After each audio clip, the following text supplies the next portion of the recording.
الرحمن الرحیم اللهم صل علی محمد وآلہ وصحبہ اجمعین. بسم الله الرحمن الرحيم.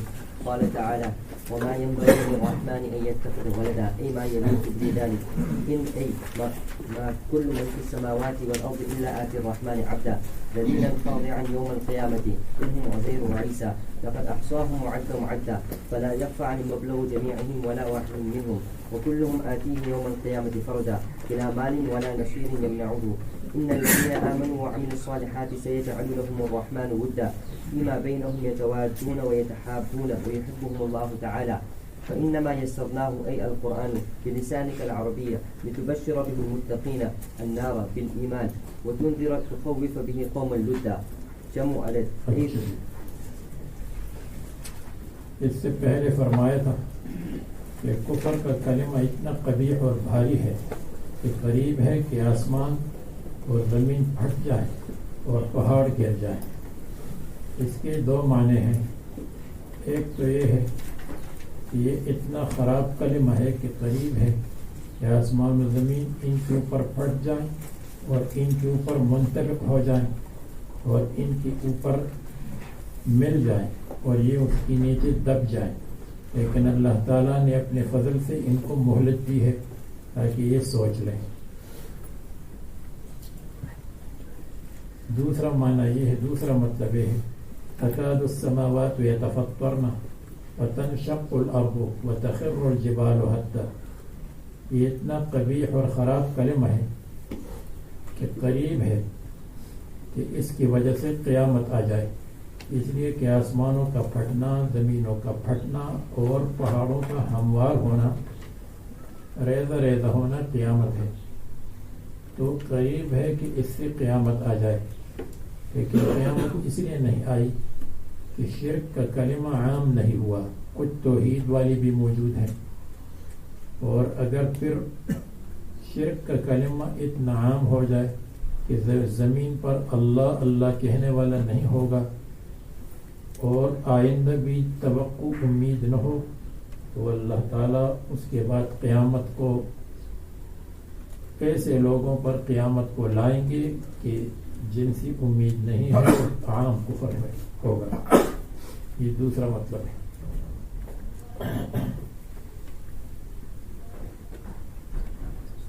اور ان دعوا للرحمن ولدا، کراہت ان دعوا للرحمن ولدا، یا السبب ان دعوا للرحمن ولدا. سبب یہ ہے کہ اللہ تعالیٰ کے لیے ولد پکارتے ہیں. وما ينبغي للرحمن ان يتخذ ولدا، اللہ تعالیٰ کے لیے مناسب اور لائق نہیں. ان كل من في السماوات والارض الا آتي الرحمن عبدا، نہیں ہے آسمان و زمین والے، یعنی ان بمعنی ما، اور کل من یعنی کل شیء فی السماوات والارض، آسمان و زمین والے جتنے ہیں، الا آتی الرحمن، وہ نہیں ہے مگر آتی الرحمن عبدا، اللہ تعالیٰ کے پاس آنے والے ہیں عبدن غلام بن کر. جتنے آسمان و زمین میں ہے وہ سب اللہ تعالیٰ کے غلام اور عبد ہے. وہ اللہ تعالیٰ کے ولد نہیں ہے. ولد تو باپ کے ساتھ شریک ہوتا ہے, اللہ تعالیٰ کے ساتھ کوئی شریک نہیں. سب اللہ تعالیٰ کے محتاج ہیں. عبدن حال کونہم عبدن. من فی السماوات بظاہر مفرد ہے, عبدن بھی بظاہر مفرد ہے. من فی السماوات اندر سے جمع ہے, عبدن بھی اندر سے ہر ایک عبد عبد ہے. اور عبد کی معنی غلام بن کر, ذلیل بن کر, عاجز خاضع عاجز بن کر. قیامت کے دن ان میں حضرت عزیر اور عیسیٰ علیہ السلام بھی ہیں. یہ تو یا معنی یہ ہے کہ دنیا میں سب اللہ تعالیٰ کے عبد ہیں, یا آخرت میں سب اللہ تعالیٰ کے عبد ہیں. دنیا میں اللہ تعالیٰ کے عبد ہیں, یعنی اللہ تعالیٰ کے حکم کے مطابق چلتے ہیں. تکوینیات میں اللہ تعالیٰ فرماتے بیمار ہو جا, بیمار ہو جاتا ہے. اگرچہ حکم تشریعی کو شرعی کو بعض مانتے ہیں بعض نہیں مانتے, لیکن حکم تکوینی کو سب مانتے ہیں. حکم تکوینی ہو جا, نہ ہونا, بیماری, صحت, انتظامی معاملات. اور آخرت میں تو پھر آت الرحمن عبدا, یہی ہو جائے گا کہ اللہ تعالیٰ کے حکم کو بھی مانیں گے اور اللہ تعالیٰ کے فیصلے کو بھی مانیں گے. لقد احصاہم وعدتہم عدا واللہ لقد, اور بتحقیق اللہ تعالیٰ نے ان کو احصاہم گھیر لیا ہے, ان پر احاطہ کیا ہے. احصاہم اے احصا اعمالہم, احصا احوالہم, احصا اعجالہم.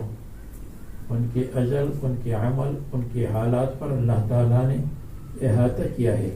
احصا احاطہ کیا ہے, احصا گھیر لیا ہے. ایک مطلب وعدہم عدا, اور ان کو گن رکھا ہے اچھی طرح. فلا یخفی علیہ مبلغ جمیعہم, اللہ تعالیٰ پر مخفی نہیں ہے مبلغ جمیعہم, ان سب کا ٹوٹل اور ان سب کا مجموعہ. مبلغ مجموعے کو کہتے ہیں, اور نہ ایک کا.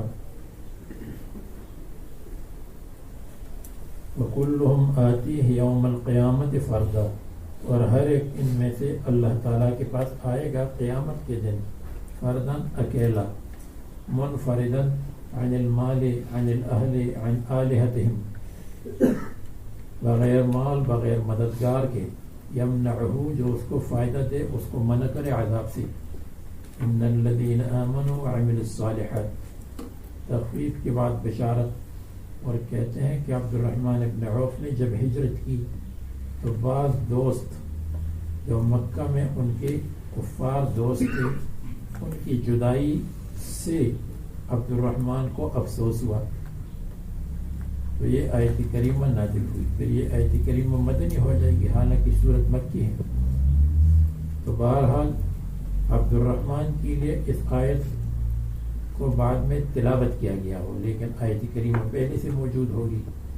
ہاں اگر یہ مدنی ہے تو پھر یہ مستثنیٰ ہو جائے گی مکی سے. یقیناً وہ لوگ جو ایمان لائے ہیں, وعملوا الصالحات, اور اچھے اعمال کیے ہیں, وعملوا الخصال الصالحات, صالحات صفت ہے اور اس کا موصوف ہے الخصال الصالحات, اچھی اچھی خصلتیں, اچھی اچھی عادتیں, اچھی اچھی اقوال. خصلت اور صالحات, صالحات کی جمع ہے. سیجعل لهم الرحمن ودا, اللہ تعالیٰ پیدا کریں گے ان کے لیے رحمان. یہ رحمان بار بار آتا ہے, آپ کو بتایا ہے. اللہ تعالیٰ پیدا کریں گے ان کے لیے وطن, آپس کی محبت, آپس کی محبت ان کی پیدا ہو جائے گی. مسلمان مسلمان پر جان دے گا, صحابی صحابی کا دوست بنے گا, اور اللہ کے دشمنوں سے دشمنی کریں گے. یا معنی یہ ہے سیجعل لهم الرحمن ودا, اللہ تبارک و تعالی ان کے لیے محبت پیدا کریں گے, ان کو محبوب بنائیں گے, یہ اللہ تعالیٰ کے محبوب بنیں گے. یا سیجعل لهم الرحمن ودا, اللہ تعالیٰ ان میں پیدا کریں گے محبت، ان کو محب بنائیں گے. یا چوتھا معنی یہ ہے سیجعل لهم الرحمن ودا، اللہ تعالیٰ ان کے لیے محبت پیدا کریں گے، یعنی اللہ تعالیٰ مقرر کریں گے ان کے لیے ودن محل ودن، محبت آباد میں ان کو پہنچائیں گے جو جنت ہے. اس کا نام محبت آباد ہے. وہ ہمارے مولانا حبیب صاحب کے گاؤں کا نام محبت آباد. تو یہ ودن کی 4 معنی آپ کو بتائیں. آپس کی محبت 1، اللہ تعالیٰ کی محبوب بنیں گے، رسول اللہ صلی اللہ علیہ وسلم کے محبوب بنیں گے، ملائکہ کی محبوب بنیں گے 2، اور ودن محب بنیں گے للہ تعالیٰ، لرسول اللہ تعالیٰ، للدین، اور ودن ان کو محل محبت میں پہنچائیں گے. تو ذکر ہے ود کا اور مراد ہے محل ود، ذکر حال اور مراد محل. فیما بینہم یتوادون و یتحابون فیما بینہم، آپس میں، اور اللہ تعالیٰ بھی ان سے محبت کریں گے. انما یسرناہ بلسانک، اور اب توحید کے بعد رسالت کا ذکر. توحید کا ذکر کہاں ہے؟ ان دعوا للرحمن ولدا ان کل من فی السماوات والارض الا آتی الرحمن عبدا. اس میں توحید کا ذکر اور شرک کی تردید. تو توحید کے بعد اور شرک کی تردید کے بعد رسالت کا ذکر ہے، اس لیے کہ توحید کے بعد رسالت آتی ہے، رسالت کے بعد توحید آتی ہے. فإنما یسرناہ بلسانک، بس بے شک ہم نے قرآن کریم کو آسان کر دیا ہے، بلسانک، آپ کی زبان پر. یعنی قرآن کریم میں جو ترغیب اور ترغیب کے مضامین ہے اور نصیحت اور وعظ کے مضامین ہے وہ آسان ہے، اور بلسانک آپ کی زبان پر. لتبشر بہ المتقین، دیکھو رسول اللہ صلی اللہ علیہ وسلم مبشر ہیں، رسول اللہ صلی اللہ علیہ وسلم منذر ہیں. مبشر اور مرذل کے منذر کے معنی رسول، رسالت آ گئی. لتبشر بہ المتقین، تاکہ آپ خوشخبری دے دیں قرآن کریم کے ساتھ متقیوں کو. المتقین جو بچتے ہیں النار، نار سے، یا المتقین جو ڈرتے ہیں اللہ تعالیٰ سے ایمان کی وجہ سے. وتنذر قومہ قوما لدا، اور تاکہ ڈرا دے قرآن کریم کے ساتھ، بھی بالقرآن، اس قوم کو لدن جو جھگڑنے والی ہے، جھگڑالو قوم جو باطل کے ساتھ جھگڑتے ہیں، کفار مکہ، اور کبھی توحید میں جھگڑا کرتے ہیں، کبھی رسالت میں جھگڑا کرتے ہیں، کبھی معجزات میں جھگڑا کرتے ہیں، کبھی تبلیغ اور دعوت کے کام کو روکتے ہیں، اس میں جھگڑا کرتے ہیں. یہ لدن الد کی جمع ہے، اور الد کے معنی ذو جدل، جو جدل والا ہو اور جھگڑے والا ہو. جدل اصل میں کہتے ہیں سخت زمین کو، اور جدل جدال جھگڑے کو اس لیے کہتے ہیں کہ جو جھگڑتے ہیں وہ ہر ایک دوسرے کو سخت زمین پر گرانے کی کوشش کرتا ہے کہ اس کو سخت زمین پر گرا دوں. یہ نہیں ہے کہ جب جنگ ہوتی ہے تو کہتے ہیں آ جاؤ ہماری جنگ ہے، میٹرس کے اوپر لڑیں.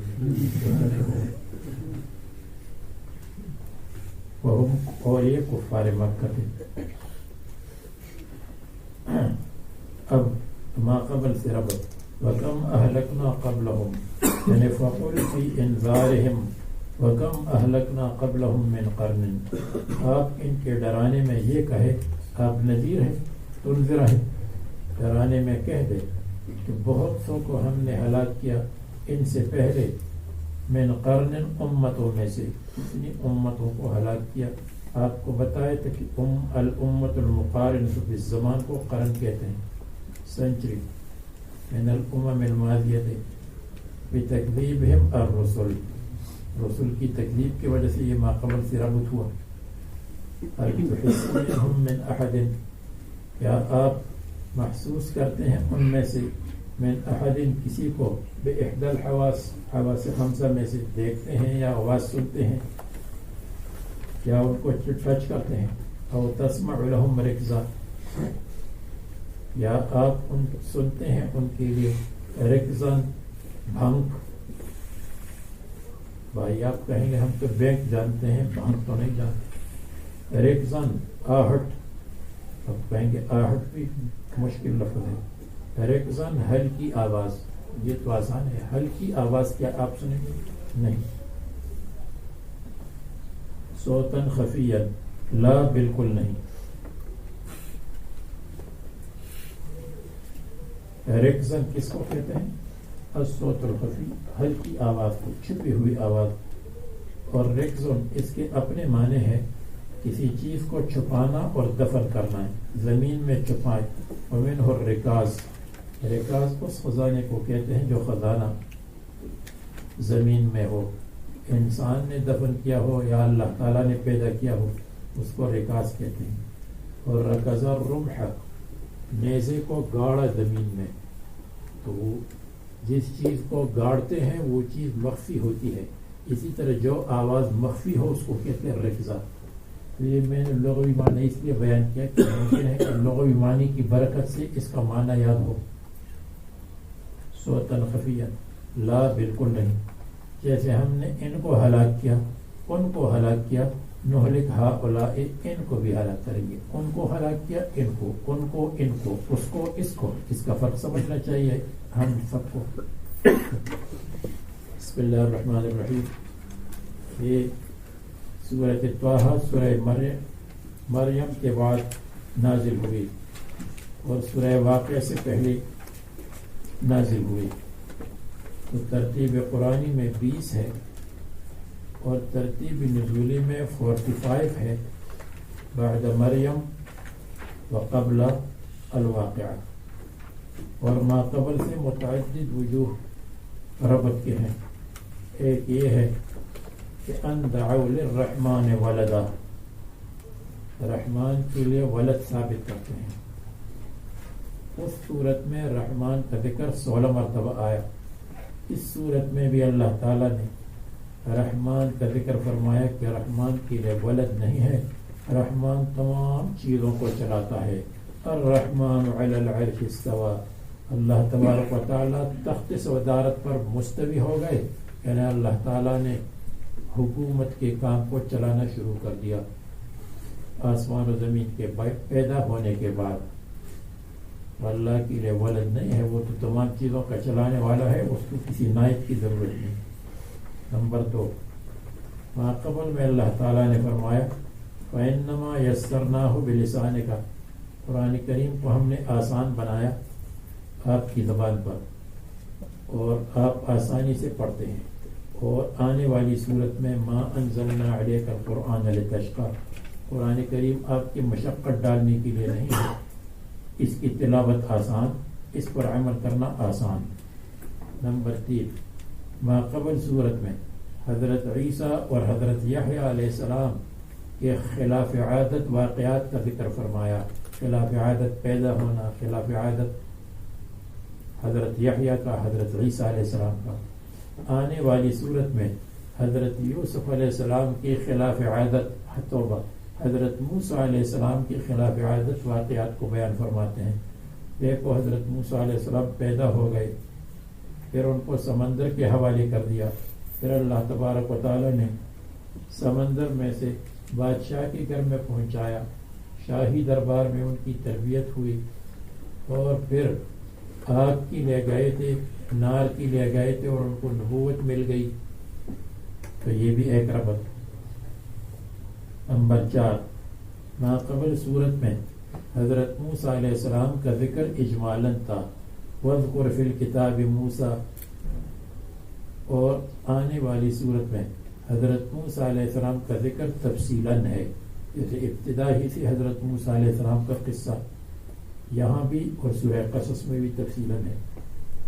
نمبر 5، ما قبل صورت میں اولئک الذین انعم اللہ علیہم من النبیین من ذریت آدم، اللہ تعالیٰ نے انبیاء علیہ السلام جن پر انعام کیا آدم علیہ السلام کی اولاد، حضرت آدم علیہ السلام کی اولاد۔ حضرت آدم علیہ السلام کون تھے اور ان کا کیا قصہ ہے؟ تو اللہ تعالیٰ نے اس صورت میں ان کا قصہ بیان فرمایا اور ان کی نبوت کا قصہ بھی بیان فرمایا کہ وَلَقَدْ عَهِدْنَا إِلَىٰ آدَمَ مِنْ قَبْلُ فَنَسِيَ وَلَمْ نَجِدْ لَهُ عَزْمًا۔ حضرت آدم علیہ السلام نبیین میں سے تھے اور جو واقعہ ان سے صادر ہوا وہ فَنَسِيَ وَلَمْ نَجِدْ لَهُ عَزْمًا، نسیان کا نتیجہ تھا، قصد کا نتیجہ نہیں تھا۔ انبیاء علیہ السلام گناہ نہیں تھے۔ نمبر 6 قبل سورت مریم، اس کے بعد سورہ طٰہٰ نازل ہوئی ہے۔ تو ترتیب نزولی کو، ترتیب قرآنی کو ترتیب نزولی کے موافق لانا یہ بھی ایک ربط ہے کہ وہ پہلے نازل ہوا تو پہلے یہ نمبر 2 نازل، تو دوسرے نمبر پر طٰہٰ کو رکھا گیا، اور یہ بھی ایک ربط ہے کہ وہ بھی مکی صورت ہے، یہ بھی مکی صورت ہے۔ کہتے ہیں حضرت عمر کے اسلام سے پہلے یہ نازل ہوئی، اس لیے کہ حضرت عمر کے اسلام کے واقعے میں یہ مذکور ہے کہ جب حضرت عمر رضی اللہ عنہ، واقعہ میں مذکور ہے کہ جب حضرت حمزہ مسلمان ہوئے ابو جہل کے بدن میں گویا کہ آگ لگ گئی، یعنی وہ غصہ ہو گیا۔ آگ لگنے کا یہ مطلب نہیں ہے کہ واقعی آگ لگ گئی کہ آپ کہیں گے کہ دیکھو آج مفتی صاحب نے درس میں بتایا کہ ابو جہل کے کپڑوں میں آگ لگی، مجاز اور استعارہ کو آپ سمجھتے ہیں ہوشیار لوگ۔ تو اس کے بعد اس نے انعام مقرر کیا کہ اگر کسی نے محمد صلی اللہ علیہ وسلم کو قتل کیا تو اس کو 1000 اونٹ یا 100 اونٹ یا جتنے ہیں وہ کہا میں دوں گا۔ حضرت عمر رضی اللہ عنہ اس ارادے سے نکلے کہ حضرت محمد صلی اللہ علیہ وسلم کو قتل کریں۔ راستے میں ایک آدمی نے اس کو بتایا کہ محمد صلی اللہ علیہ وسلم کی بات چھوڑ دے، اپنی بہن اور بہنوئی کی خبر لو۔ سعید ابن زید بہنوئی، فاطمہ بنت خطاب ان کی خبر لے لو، وہ مسلمان ہوئے۔ یہ وہاں پہنچے، خباب ابن ارت رضی اللہ عنہ ان کو پڑھا رہے تھے، جیسے حضرت عمر کو دیکھا تو وہ بیچارے چھپ گئے حضرت خباب، اور انہوں نے بہنوئی یعنی بہن کے شوہر کی پٹائی شروع کی۔ درمیان میں حضرت فاطمہ چھڑانے کے لیے آئی تو ان کی بھی پٹائی ہوئی۔ حضرت فاطمہ نے کہا کہ چلو جو کچھ کرنا ہو کر لو، ہم مسلمان ہیں، تم کیا کر سکتے ہو۔ وہ بھی حضرت عمر کی بہن تھی، کبھی کبھی بہنیں بہن بھائیوں سے زیادہ تیز ہوتی ہیں، بلکہ اکثر جیسا ہوتا ہے۔ تو اتنے میں حضرت عمر کے دل میں کچھ نرمی آئی، اور نرمی کی وجہ یہ کہ اس نے کہا کہ کچھ تلاوت کرو، تلاوت کر لو تاکہ میں سن لوں۔ تو کہتے ہیں کہ یہ سورہ طٰہٰ سنائی، اور اس کی سننے کے بعد اس کا دل نرم ہوا حضرت عمر کا، اور پھر کہا مجھے یہ صحیفہ جو آپ کے پاس ہے دے دو تاکہ میں پڑھ لوں۔ حضرت عمر پڑھا ہوا تھا، تو بہن نے کہا تم ناپاک ہو۔ پھر اس نے غسل کیا اور وہ اس کو صحیفہ ملا اور اس نے پڑھا، اور اس کے بعد قتل کے ارادے سے جو نکلا تھا تو اسلام کے ارادے سے رسول اللہ صلی اللہ علیہ وسلم کے پاس پہنچا۔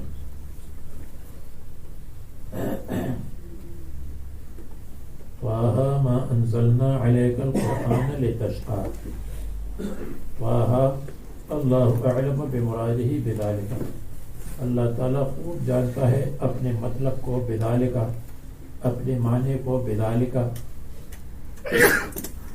طٰہٰ سے۔ اور جو اشارات والے ہیں وہ کہتے ہیں یا طٰہٰ یا طاہر من النقائص یا ہادی ما انزلنا علیک القرآن لتشقیٰ، قرآن کریم ہم نے آپ کی شقاوت کے لیے اور غم اور تعب کے لیے نازل نہیں کیا ہے، بلکہ اس لیے قرآن نازل کیا کہ آپ ہدایت کو پھیلا دیں۔ اور دوسرا اشارہ یہ کہ طٰہٰ یا طالب الحق و یا ہادی الخلق بالقرآن، تو طالب الحق اور ہادی الخلق، ایک حق اور ایک خلق۔ اور تیسرا اشارہ یہ ہے کہ دیکھو میں جو لفظ کہتا ہوں اشارے کا لفظ کہتا ہوں، یہ نہیں کہتا ہوں کہ معنی یہ ہے، اس لیے کہ معنی تو اللہ کو معلوم ہے، اشارہ ہے، اور اشارہ مشکوک کے درجے میں ہوتا ہے اور معنی تو یقین کے درجے میں ہوتا ہے، اس لیے اشارے کا لفظ استعمال کرتا ہے۔ تو طٰہٰ کہتے اصل میں طٰہٰ ہے۔ رسول اللہ صلی اللہ علیہ وسلم ایک قدم پر کھڑے ہوتے تھے، دوسرے قدم کو ڈھیلا کرتے تھے لمبی قیام کی وجہ سے، تو ایک قدم کو ڈھیلا کرتے تھے، اللہ تعالیٰ نے فرمایا طٰہٰ، اور وَطَأَ يَطَأُ اس کے معنی قدم کو جما کر رکھنا، تو طٰہٰ آپ دوسرے قدم کو بھی جما کے رکھیے، دوسرے قدم کو جما کے رکھیے اور زیادہ تعب اختیار نہ کریں، یعنی تلاوت ذرا کم کر دیں، قیام ذرا کم کر لیں، تاکہ آپ آرام سے دونوں پاؤں پہ کھڑے ہو سکتے ہیں۔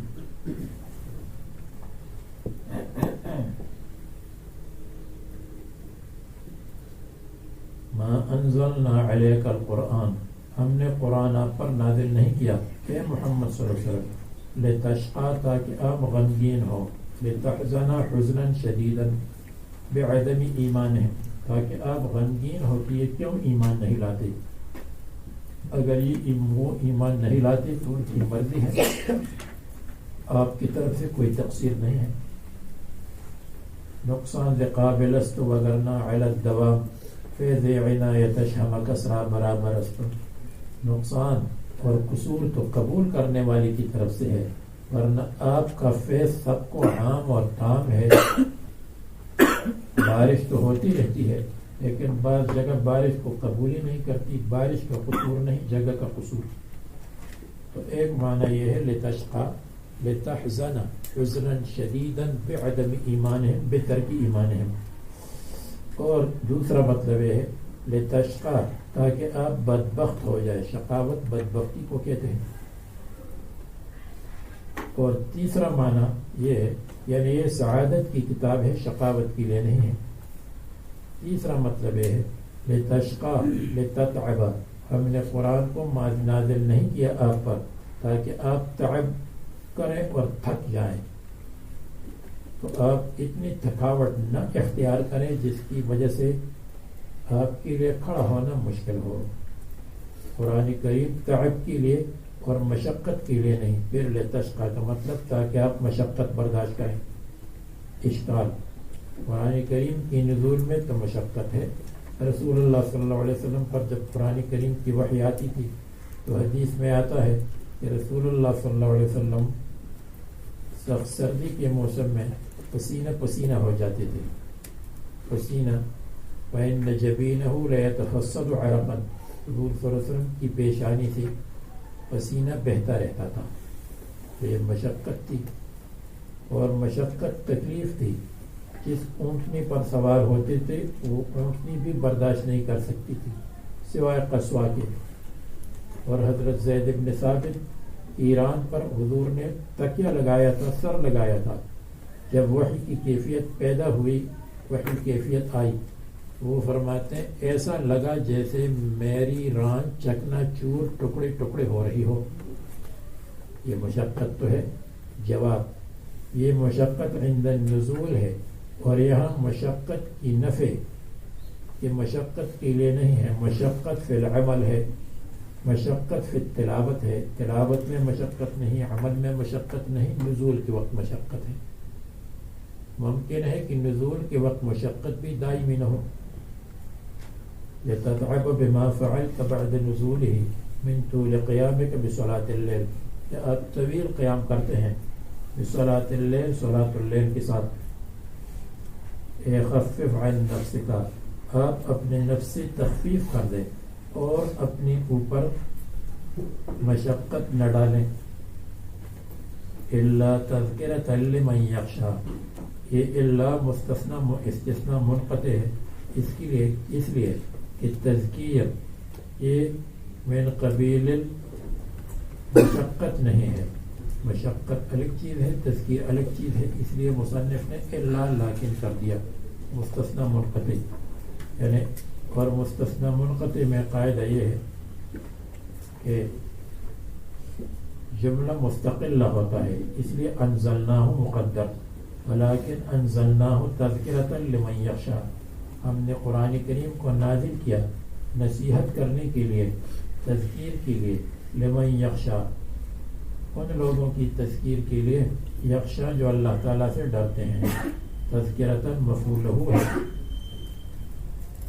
تو تذکرۃ آیا، تو لتشقی وہاں منصوب کیوں نہیں آیا؟ اس لیے وہ منصوب نہیں ہے اگرچہ وہ بھی مفعول لہ ہے، لیکن تشقی کا فاعل اور ہے، انزلنا کا فاعل اور ہے، انزلنا کا فاعل اللہ تعالیٰ اور تشقی کا فاعل ہے رسول اللہ صلی اللہ علیہ وسلم مشقت اٹھانے والے، اور تذکرتاً اس لیے منصوب ہے کہ نصب کے لیے شرط یہ ہے کہ مفعول لہ کا فاعل اور ما قبل میں فعل کا فاعل ایک ہو، تو انزلنا کا فاعل اللہ تعالیٰ اور تذکیر نصیحت دینا اس کا فاعل بھی اللہ تعالیٰ، تذکرۃ لمن یخشی، ہم نے اس کو نازل کیا تذکرۃ تذکیر کے لیے، نصیحت کے لیے، لمن یخشی لمن یخاف اللہ تعالی۔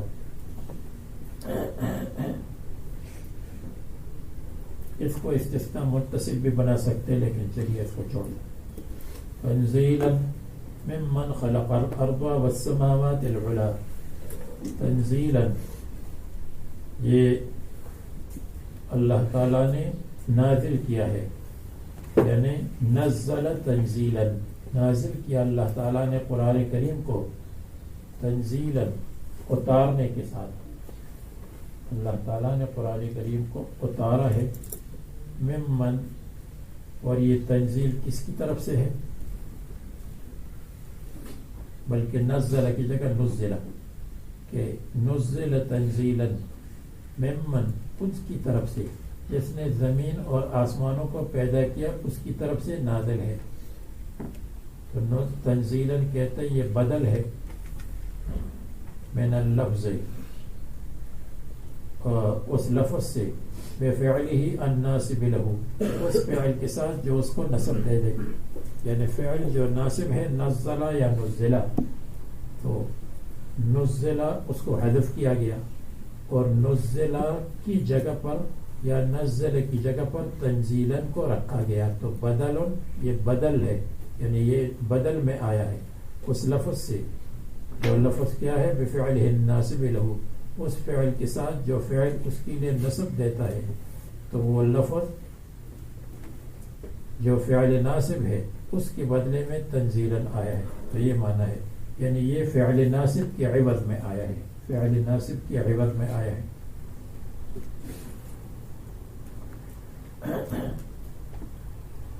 اور بفعلہ الناصب لہ، یعنی وہ جس لفظ کے بدل میں آیا ہے تو وہ لفظ کیا ہے؟ بفعلہ، یہ اس فعل کے ساتھ، یعنی بدل آیا ہے اس فعل کے ساتھ جو اس کے لیے ناصب ہے، تو فعل ناصب کے بدل میں یہ آیا ہے، یعنی من فعلہ الناصب لہ، ممن خلق الارض، جس نے آسمان زمین کو پیدا کیا، والسماوات العلی، اور اونچی اونچی آسمانوں کو، بلند آسمانوں کو پیدا کیا ہے۔ علا علیا کی جمع ہے، جیسے کبرا کی جمع کبر، تو علیا کی جمع علیون، اور علیون میں پھر یا کو الف کر دیا اور الف کو حذف کیا تو علن ہو گیا، تو علا آئے گا الف لام کے ساتھ، الف لام کے بغیر علن آئے گا۔ اور ہوا الرحمن، یعنی ہوا مبتدا، الرحمن خبر، اللہ تعالی رحمان ہے، بتنزیل القرآن، قرآن کو نازل کیا، تو اس سے بڑی رحمت کیا ہوگی؟ علی العرش استوى، اللہ تبارک و تعالی عرش پر، عرش کیا ہے؟ فی اللغت سریر الملک، بادشاہ کے تخت کو کہتے ہیں سریر الملک. اور عرش، العرش کالقبۃ مستدیر محیط بالعالم، والکرسی فی العرش کالحلقۃ الواقعۃ فی الارض. عرش کے مقابلے میں کرسی اتنی چھوٹی ہے جیسے زمین کے اندر ایک چھوٹا سا حلقہ اور انگوٹھی رکھ لیں، اور کرسی کے مقابلے میں آسمان و زمین اتنے چھوٹے ہیں جیسے حلقہ صحرا میں رکھا جائے. کہ الکرسی فی العرش مل کرسی فی العرش الا کحلقۃ من حدید القیت فی الصحراء یا فی فلاۃ الارض. بہرحال اللہ تبارک و تعالیٰ نے عرش پر استوا فرمایا ہے. یہ عرش پر استوا، اس میں تین مذاہب ہے. ایک سلف کا مذہب ہے، ایک سلفیوں کا مذہب ہے، ایک خلف کا مذہب ہے. سلف اور سلفی اور خلف. خلف تو جانتے ہو، جو بعد والے ہیں اس کو خلف کہتے ہیں، اور جو متقدمین ہیں اس کو سلف کہتے ہیں. سلف اکثر یہ کہتے ہیں کہ ہم ان الفاظ پر ایمان لاتے ہیں، نہ ہمیں اس کی معنی معلوم ہے نہ ہمیں اس کی کیفیت معلوم ہے. امام احمد فرماتے ہیں نؤمن بها ونصدق بها ولا کیف ولا معنی. نہ کیفیت ہے معلوم ہے نہ معنی معلوم ہے. رواہ الخلال بسند صحیح عن احمد. امام احمد سے یہ صحیح سند کے ساتھ مروی ہے. اسی طرح امام مالک سے بھی مروی ہے. ترمذی نے سفیان ثوری سے، عبداللہ ابن مبارک سے اور سفیان ابن عیینہ وغیرہ سے، سب سے اور وکیع سے یہی نقل کیا ہے کہ ہمیں اس کے معنی معلوم نہیں، الفاظ معلوم ہے، معنی معلوم نہیں، کیفیت معلوم نہیں. ترمذی کہتے ہیں کہ نؤمن بهذه الاحاديث تروى هذه الاحاديث ونؤمن بها ولا نقول كيف. ہم ان الفاظ پر، روایات پر ایمان لاتے ہیں اور اس میں کیف کا معنی نہیں پوچھیں گے. حافظ ابن حجر نے بھی لکھا ہے کہ سلف کا مذہب یہ ہے امرارها على ما جاءت، کہ ان کو ہم چلائیں گے على ما جاءت مفوضة معناها الى اللہ، اس کے معنی اللہ تعالیٰ جانتے ہیں. یہ سلف کہتے ہیں. اور سلفی کہتے ہیں اس کے معنی حقیقی مراد ہے، اس کی کیفیت ہم نہیں جانتے. ید سے مراد ہاتھ ہے لیکن ہاتھ کی کیفیت کو ہم نہیں جانتے. رجل سے مراد پاؤں ہے، اس کی کیفیت کو ہم نہیں جانتے. وہ اپنے طور پر دلائل بھی پیش کرتے ہیں. مثلا کہتے ہیں کہ امام مالک نے فرمایا ہے کہ الاستواء غیر مجہول، دیکھو استواء مجہول نہیں ہے. والکیف غیر معقول والایمان بها واجب والسؤال عنها بدعۃ. تو امام مالک کیا کہتے ہیں؟ الاستواء غیر مجہول، استواء معلوم ہے. جب استواء معلوم ہے تو کیسے کہتے ہو کہ اس کے معنی معلوم نہیں ہے؟ سلفی یہ کہتے ہیں. اور دوسرے حضرات اس کا جواب دیتے ہیں کہ الاستواء غیر مجہول کا مطلب یہ ہے کہ استواء مجہول نہیں ہے، یعنی لفظ استواء ہمیں معلوم ہے کہ استواء کا لفظ ہے، باقی اس کے معنی معلوم نہیں، تاکہ امام مالک کے دونوں قولوں میں تعارض نہ ہو. اس لیے کہ امام مالک کا دوسرا قول یہ ہے کہ اس کے معنی معلوم نہیں ہے. تو استواء کو ہم جانتے ہیں، استواء کے لفظ کو جانتے ہیں، معنی کو نہیں جانتے، یہ کہتے ہیں. اور کہتے ہیں آپ کے ابو حنیفہ نے کہا ہے رحمہ اللہ نے فقہ اکبر میں اور اسی طرح عقیدہ طحاویہ میں کہ جو کہتا ہے مجھے معلوم نہیں کہ اللہ آسمان میں ہے یا زمین میں ہے. جو کہتا ہے کہ مجھے معلوم نہیں کہ اللہ آسمان میں ہے یا زمین میں ہے فقط کفر. من قال لا ادری اللہ فی السماء او فی الارض فقط کفر. دیکھیے ابو حنیفہ کہتے ہیں کیا یہ یقین رکھو کہ اللہ آسمان میں ہے, اور جو کہتا ہے کہ مجھے معلوم نہیں آسمان میں ہے یا زمین میں ہے فقط کفر. اس کے جواب میں کہتے ہیں کہ ابو حنیفہ کا پہلے تو یہ ابو حنیفہ کا قول ہے یا نہیں, اس لیے کہ فقہ اکبر کی سند پر کلام ہے. ابو مطیع بلخی اس کی راوی ہے, وہ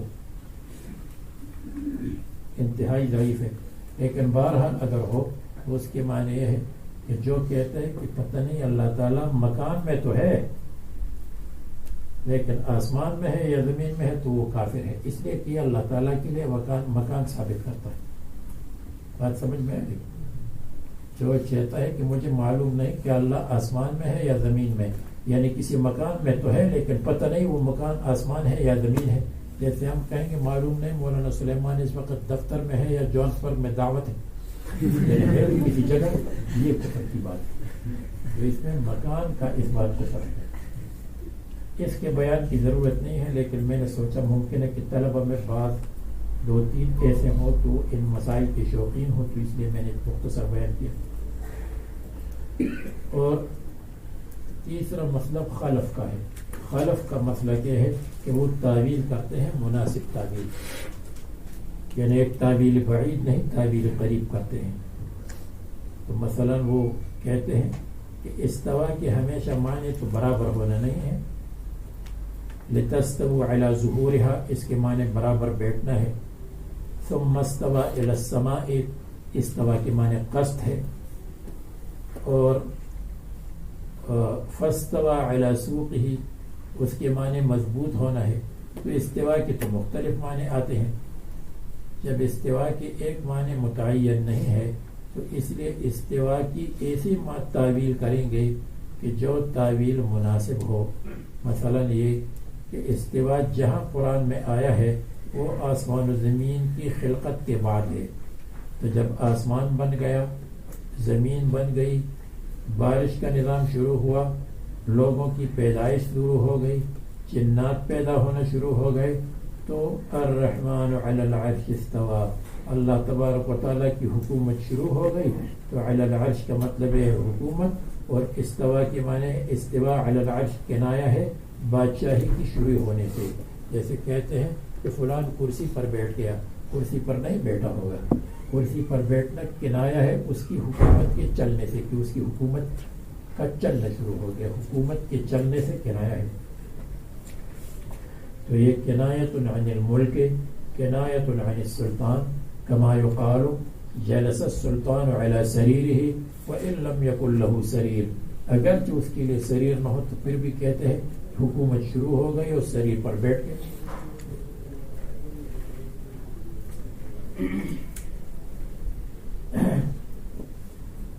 مصنف نے استواء ان یلیق بہ میں سلف کے مسلک کی طرف اشارہ کیا کہ جو استواء اللہ تعالیٰ کے ساتھ مناسب ہے, یعنی استواء ہم استواء کے معنی نہیں جانتے یا استواء کے معنی جانتے ہیں لیکن استواء کی کیفیت نہیں جانتے, جیسے سلفی کہتے ہیں.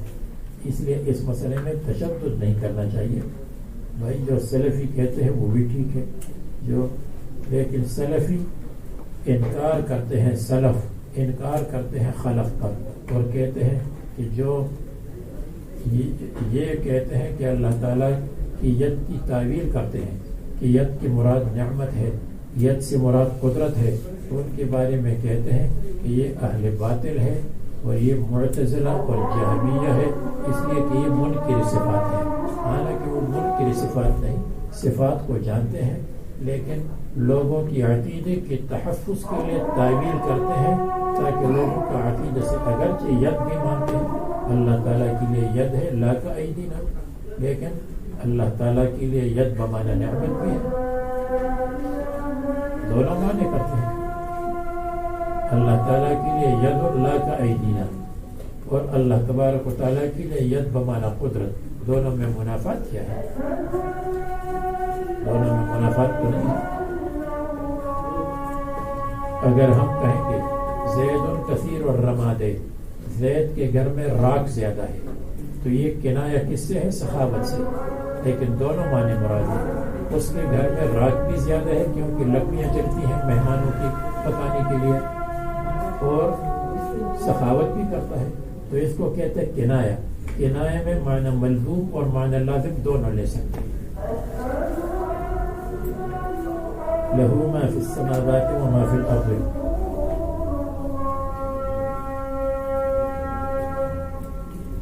ابن کثیر نے کہا ہے من شبہ اللہ فقد کفر ومن انکر عن صفاتہ فقد کفر. جو صفات کا انکار کرتا ہے یہ بھی کفر کی بات ہے. جو اللہ تعالیٰ کی تشبیہ بالمخلوق کرتا ہے وہ بھی کفر ہے. تشبیہ بھی نہیں کریں گے، صفات کا انکار بھی نہیں کریں گے. لہو ما فی السماوات و ما فی الارض. اللہ کے لیے آسمان و زمین کی تمام چیزیں ہیں، وما بینہما اور درمیان میں بھی، من المخلوقات. وما تحت الثرى اور جو تحت الثرى گیلی مٹی کی نیچے ہے. الثرى التراب الندی، اس مٹی کو کہتے ہیں جو گیلی ہے، تر ہے، پانی والی ہے. مراد زمینیں ہیں، 7 زمینیں. لأنها تحته.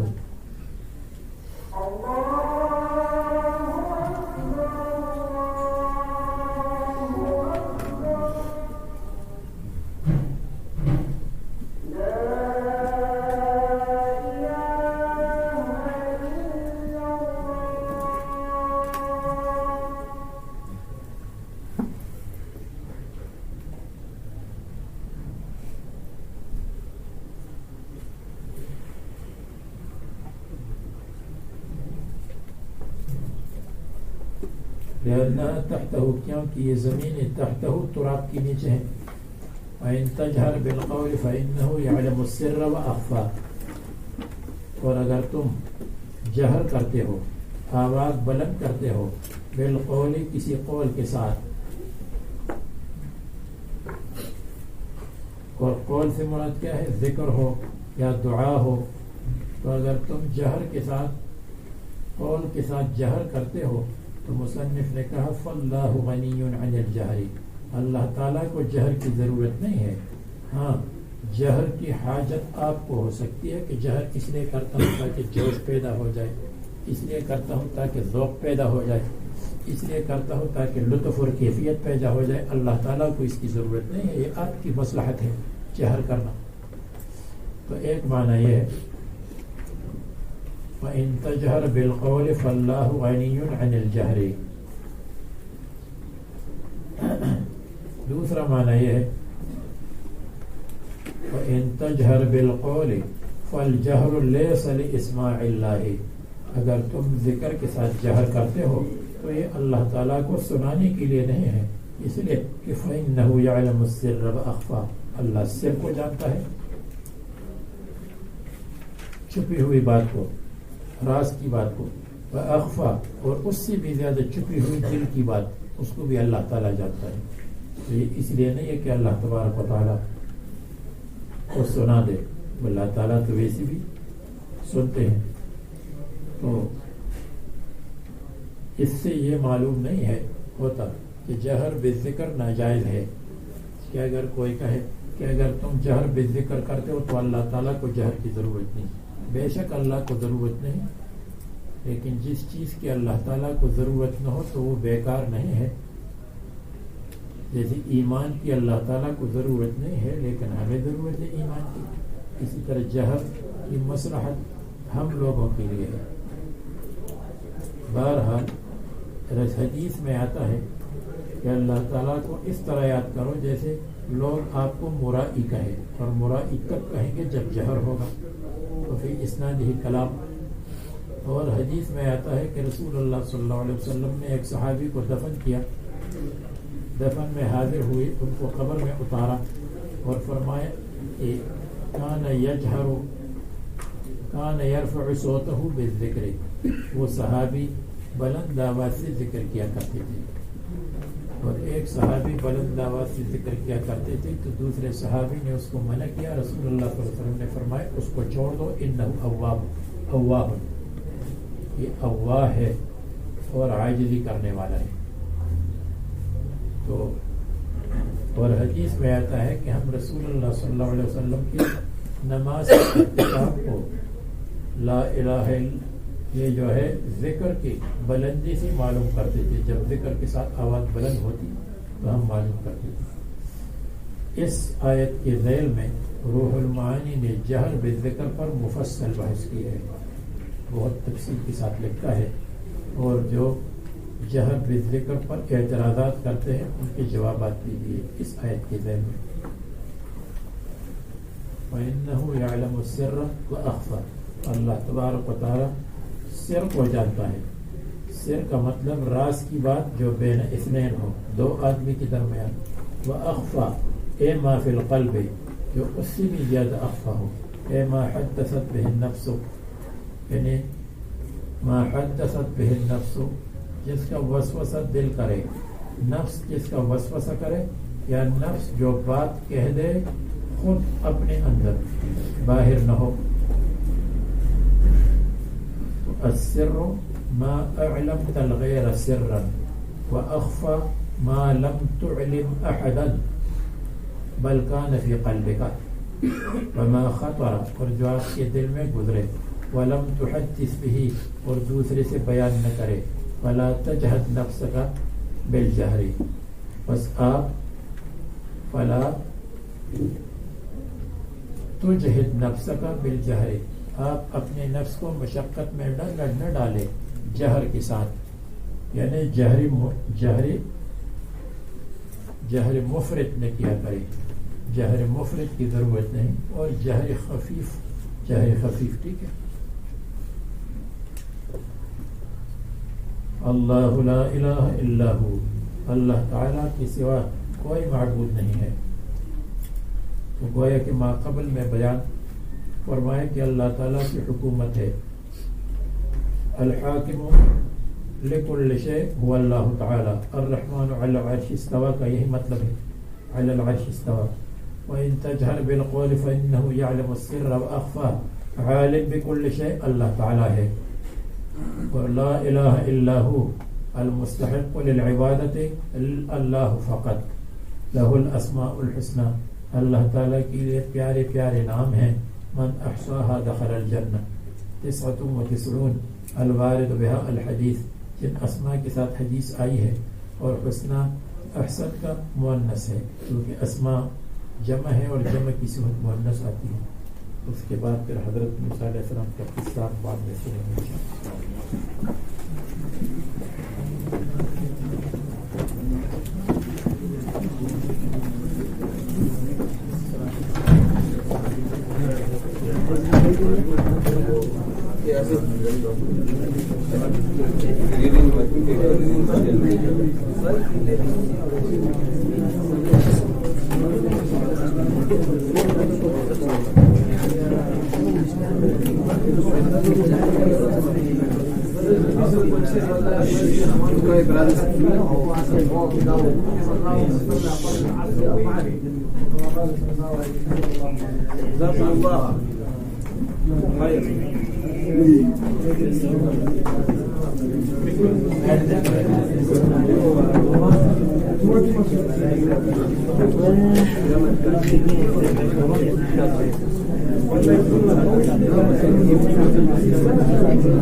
I have to go for you.